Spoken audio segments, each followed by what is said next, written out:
Right, so quickly filled in all the background. We've got our perspective path, we've got our outlines or drafts of the wind turbines in the background. Now what I need to do is put the detail on. So little details can wait to the end, but we're going to try and paint in these. You will need a fine paintbrush, although my paintbrush isn't that good.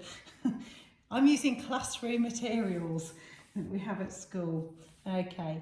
So I need the white paint. Now I have got a little bit of a cheat going on here. As you're probably aware, I've used watercolours, okay, here, and I've got poster colours, but I've also got some gouache as well, which is like liquid paint. And gouache is really, really good, especially if you want to put like little white daisies on, and it's slightly thicker. Okay, so you can use that. That will help. So in my white paint, I'm going to mix a grey. I think that's going to be a good enough grey. I'm using some of the black of my watercolour in with that poster colour. That's the colour I want.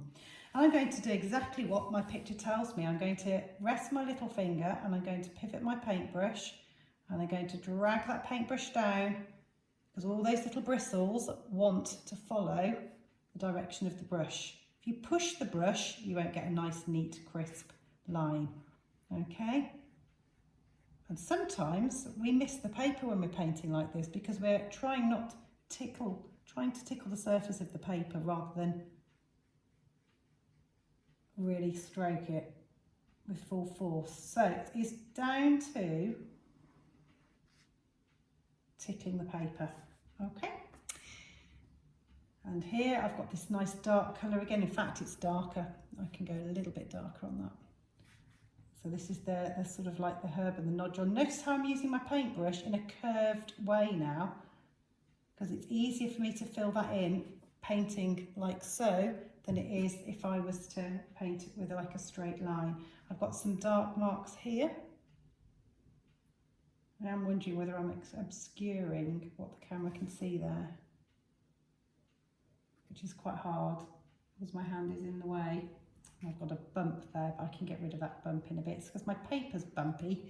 And the paper's bumpy because I'm not using top quality paper. I'm using just general cartridge paper, and it's probably only about 140 GSM. It's not proper watercolour paper. Okay. I really need to stop saying okay. There we are. So there's a dark piece there. And now I'm looking for other areas in my picture where I've got that colour. And it's here. It's on this little one here. And there we go. I'll move my whole hand. You can practice doing lines like this on a spare area. Just have a go at flicking with your paintbrush and seeing what marks you can make. Squiggles, lines. Most of the time some of the straightest lines can be created by your hand actually hovering. Okay, so you can practice those. And there's some grey here as well. So to make these little wind turbines stand out, they need to have the highlights. They need to have the other set of colours. Now some people, some artists, multimedia artists, and it's not a bad thing, but some people use pencils to sharpen up that detail if they can't do it by hand. And there's nothing wrong with that if you want a nice crisp image. So I'm now coming back to the white. Hopefully my white's nice and clean. And I'm now going to paint the light side in.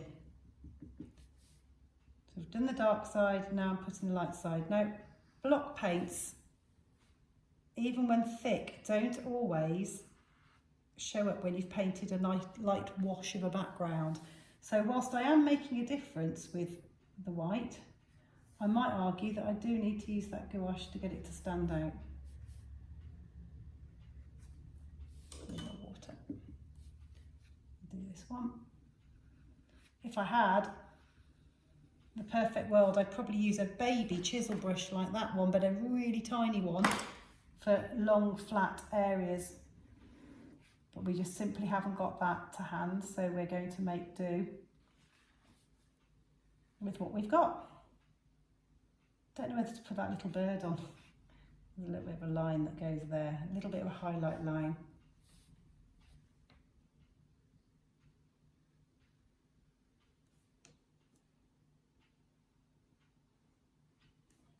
Right, I think I'm there. Oh, made a bit of a mistake, damn it. Oh well, I can try and tidy that up in a minute. A little bit heavy-handed. Okay, there. So, gouache, the blobby 3D white paint. It's down here. Put a little blob down there. I want the bright whites to be really, really bright. So if I just touch up with a tiny little bit, you can use Tipp-Ex actually. I know some of my students use Tipp-Ex at school. But if I touch it, or acrylic, if I touch up a little bit, the white, the brighter white, on the absolute edges, this should lift it a little bit. And for those people who've got white liners, like those lining pens, you could cheat and use that as well. Hopefully that you can see that that's making a difference. Right, I will leave this and I shall sharpen it all up using the lightest tones and the darkest tones and spend a little bit longer on it to finish it for you. Okay, I think you get the idea. It's a bit wobbly down here, I need to sort that. So I'll come back and work on this in a while. We've got these little daisies down here, they're really pretty. So it's again back to the dry brush. Will it print with little white flowers? She says it might not if I get it wet. It's now a damaged brush. You need some paper tissue, there's never any paper tissue when you need it. I'll try the white paint again, see if I can get those to stand out a little bit. In the perfect world, you'd have a number of different Pauly brushes and they'd all be different sizes. Because these little daisies that are in this picture, they'll be bigger at the front in the foreground and they'll be smaller as they go away in the background. There's an absolute cluster of them around the base of this wind turbine. There we are, so I can put a texture on. And the ones in the absolute foreground, well, I might as well use the 3D nature of the paint, and you can see they stand out now. I've got some more over here that I've started to put on. Other little things, well, you can make your picture, you know, as you want it, but I've made the hill slightly bigger than it should be because I wanted it to have a bit more of a feature in the landscape. The pebbles and the gravel on the path, you could accentuate that a little bit more. Importantly, what we ought to do is put the shadow in. There's a very slight shadow here, but there's a shadow on that path as well, which is not black. Ooh, knocked it over. It's actually brown. So you can just put that shadow in. I'd already indicated where it was earlier. Just a wishy-washy kind of mark with watercolour that goes across the whole thing. There we are. And you get like a shadow effect. There we are. Okay, so I'll finish it off and I'll put a photograph of it, hopefully without it being all wet and wrinkly. We'll see if I can get a zoom in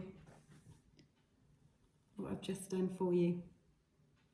Right, enjoy.